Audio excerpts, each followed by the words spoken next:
আমি ভালো উঠি না, ওর বন্ধুর অভাব নাই। আর আমি এই মেয়ের কথা বলতে যাব কেন? কোন অধিকারে বলতে যাব আমি? এগুলি কাজে করেন আপনি, আপনি যা হয়ে গেছে যে বলি বলেন, আপনার ছেলে এখন কন্ট্রোলে নাই, পুচ করা বলে তো আমি প্রচুর জিডি ছেলে, আপনার ছেলে আপনাদের মানছে না, বুঝতে পারছেন না কেন? শুধু আমি আবার একটা কথা ফোন করলাম, পারতো ফোনটা ধরো মার সাথে, তোমার আসতে হবে না, ফোনটা মার সাথে 5 মিনিট শুধু কথা বলো, আর কিছু বলতে হবে না, তাহলে মা শান্তি থাকবে যে আমি যেখানে দেখি ভালো থাকি। বাবা আমার তুই দেখা দিচ্ছিস না, যেমন ঠিক আছে, মা তো মার ওষুধ খাওয়া বন্ধ করেছে, এরকম মা এই জন্য বলছি ফোনটা করবেন আপনি, দিনের মধ্যে 5-7 ফোন করবেন।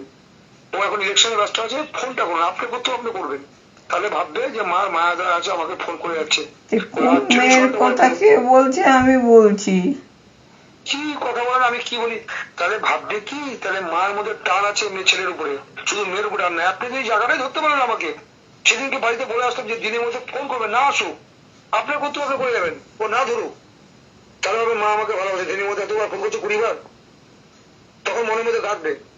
এখন বলেই তো বললো 48 ঘন্টা পরে ফোন আসলো এতদিন পরে, ও সত্যিকার আমার মা হয় কি? মায়ের মধ্যে ছেলেটা কি খাচ্ছে কি খাচ্ছে ও জানে কি এগুলি? ওর যদি মতই মা থাকে দিনের মধ্যে 25 বার ফোন করবো আমাকে, আমি না বলি তাতে কি আছে? আপনাকে বারবার বলে এসছিলাম না আপনার ছেলে চালা গেছে?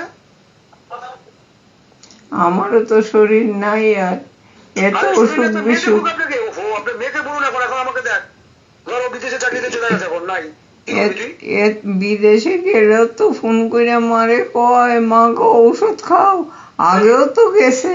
আরে গেছে, আপনি সেই কন্ট্রোল নাই তো, আপনি তীর্থ তো করে ফেলেছেন ওরে, ওর মনের থেকে পাশান করে ফেলেছেন, তাহলে বুঝে নেন কতটা আপনি ওর আঘাত দিয়েছেন। আপনার সন্তান পেটে ধরেছেন ঠিকই, কতটা তীর্থ তো হয়ে গেল, তাহলে বুঝুন আপনি এই কথাটা, তার জন্য আপনি সাজা পাচ্ছেন আপনি এখন, এটা আপনি সাজা, কপাল খারাপ আপনি। আর কি বলবো ভাই, আমার তো বাবা হয় আমি বলতে পারি না, বুদ্ধিমানের বুঝেন, আপনি তো ট্রিপল এম এ পাস করা মেয়ে, আমি তো অশিক্ষিত, আমি আত্মহত্যা করি, তাইলে যদি এর খাপ যায় সমস্ত মিটবে আপনার ছেলের। শুনুন, আমাকে যদি মান্যতা করেন সেটা আপনি, আমি যে আত্মহত্যা করে আমার তো দেখতে যাবে না গো, আপনি যদি করেন তো করবেন, আর কিছু করার নেই আমার, ঠিক আছে। কোনো কথা যদি বলেন আমারে, এই কথাটা শুনালেন আমারে, মানে আপনি আমার ছেলের বলবেন, আপনার ছেলে কি আপনি জানেন না আপনার ছেলে কি কি টাইপের? আচ্ছা ঠিক আছে, আমি চলে যাবো না, তাইলে সেটা করেন আপনি, যাবেন যেটা ভালো বোঝেন, আর কিছু করার নাই, আপনি করেন যে কিছু করছেন, আমার কিছু বলার নাই। আপনি যদি এতটাই আপনি আমাকে যদি বিশ্বাস করেন, ভালোবাসেন বলে কথাগুলো বললাম, যেটা আমার সাথে ফোনে কথা হলো, আমার ফোন ধরতো না, তাই বলে মধ্যে কোনো দাবদারি করবেন না, ভদ্র বলে যেন সাজা লোকের দিচ্ছে, লোকের সাজা পাইতে না, তা বুঝেন কতটা নিষ্ঠুর হয়েছে আপনি আপনার উপরে, দেখি আমার ছেলে বলুন তো, আমি তো জীবনে আমি দেখিনি এরকম কথাবার্তা পাপ্পুর মুখ দিয়া, এতদিন আপনার বাড়িতে যাওয়া আসা করেছি, আমি বারবার কথাটা বলছি কেন? তো কতটা আপনি আঘাত দিয়েছেন, ওকে শট দিয়েছেন? আমি এরকম বুঝতে পারিনি, শোনো হাস ডিম জানে দিলে আর বলে লাভ আছে বলি, উনি করে আপনি আপনি তখন বুঝতে পারেন না, এখন বুঝতে পারেন বলতে পারেন, এটা কি পোলাপানি কথাবার্তা না? কি বাচ্চা ছেলের মতো কথাবার্তা বলছেন আপনি? আপনারও তো মা আছে।